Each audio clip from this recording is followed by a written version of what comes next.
Hi guys, this is an update, but also a lesson. It's kind of strange video, I think, because the subject is not directly related to notes, and yet it's musical.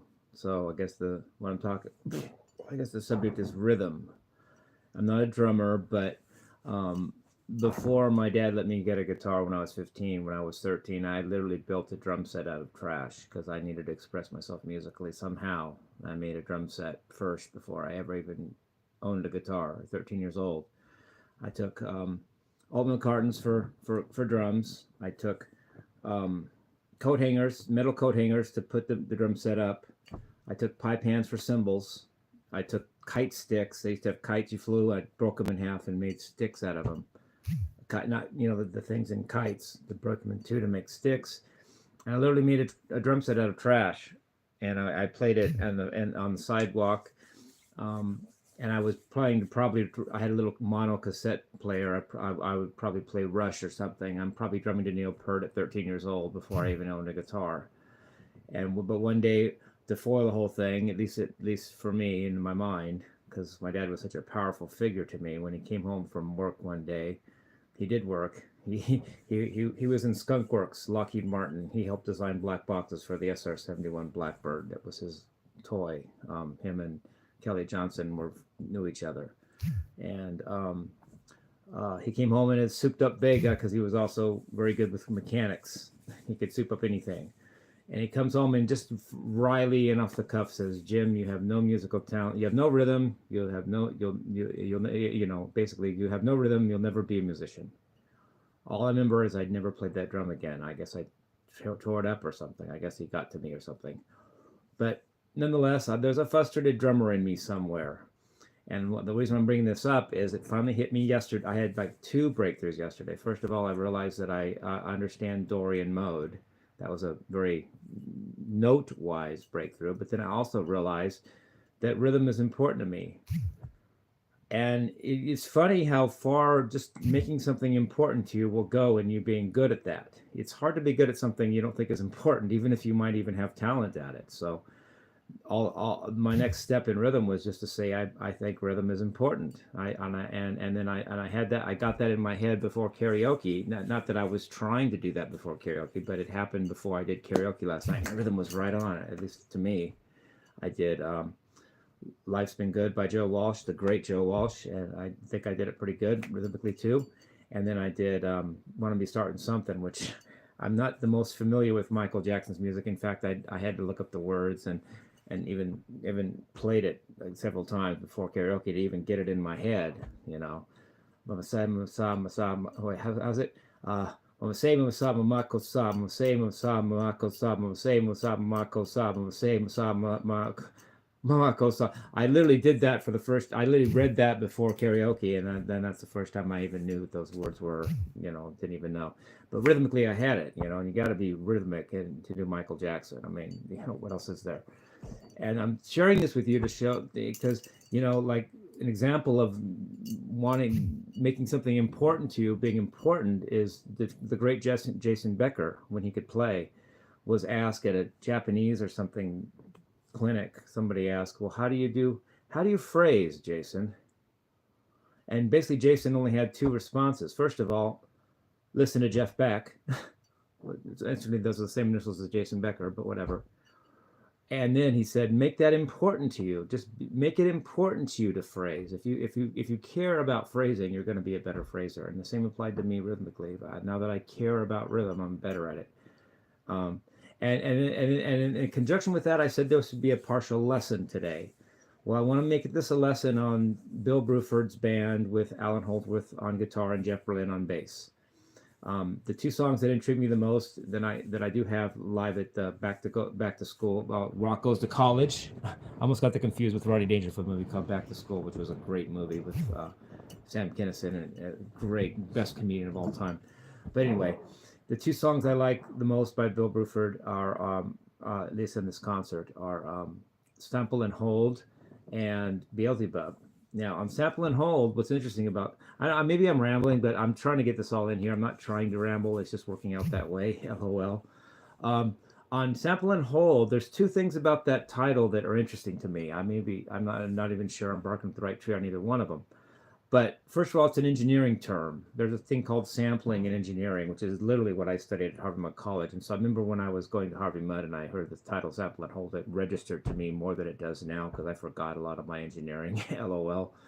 But I know sampling is a thing. If you take a continuous function that's not, that isn't more higher frequency than a certain level, then you can sample it at a certain amount space, you know, at a certain frequency, and you can actually just from those samples reconstruct the what the waveform must have been. It seems like how can you do that? But you can. It's called a baud rate, bit rate, something like that. Where if it's not going too fast, because if it is, you know, as long as that's in check, you can sample a function, you know, continuous thing, and then just take those samples and recreate the original function without error. That's called sampling. Now I don't know where whole came in. I don't remember, but I knew that at Harvey Mudd somehow. I think at least I think I did. I think I knew what that sampling and holding was, but now the whole part escapes me. But I know what it is, at least for me.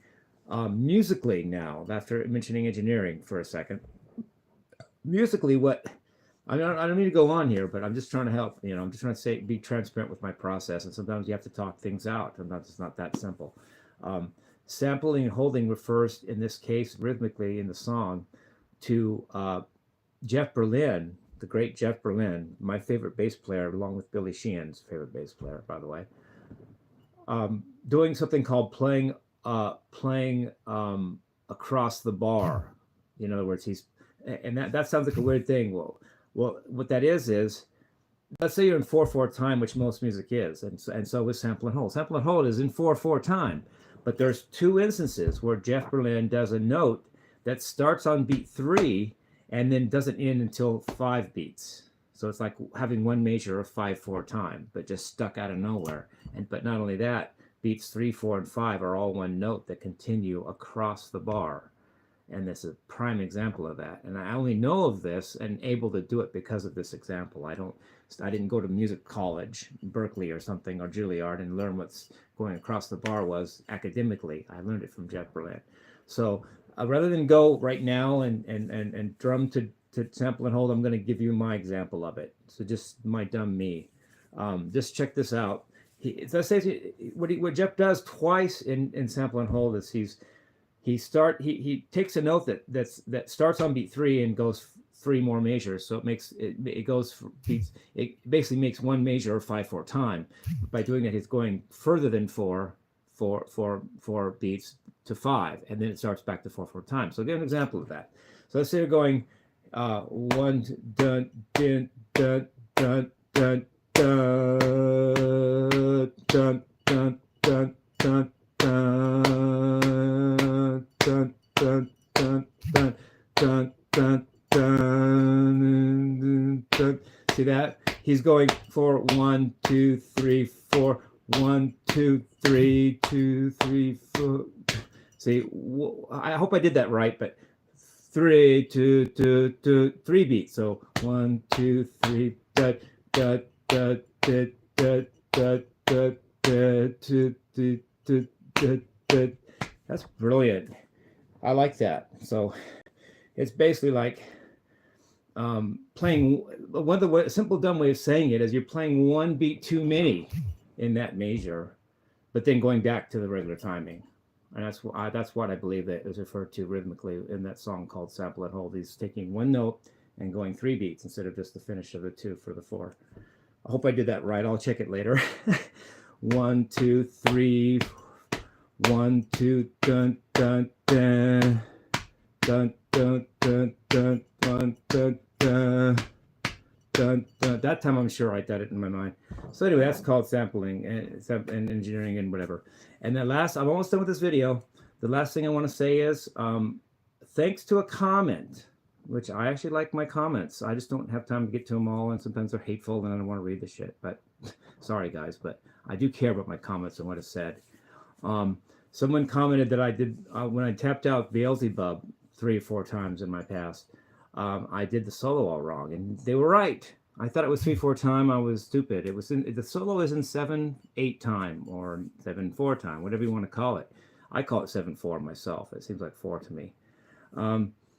So the Beelzebub actually has two measures of 4/4 time. The rest is 5, 7, and 9. Basically, there you have it. Most of the song is 5/4 time, but there's a couple of times twice where there's one measure of 4/4, or you can look at it as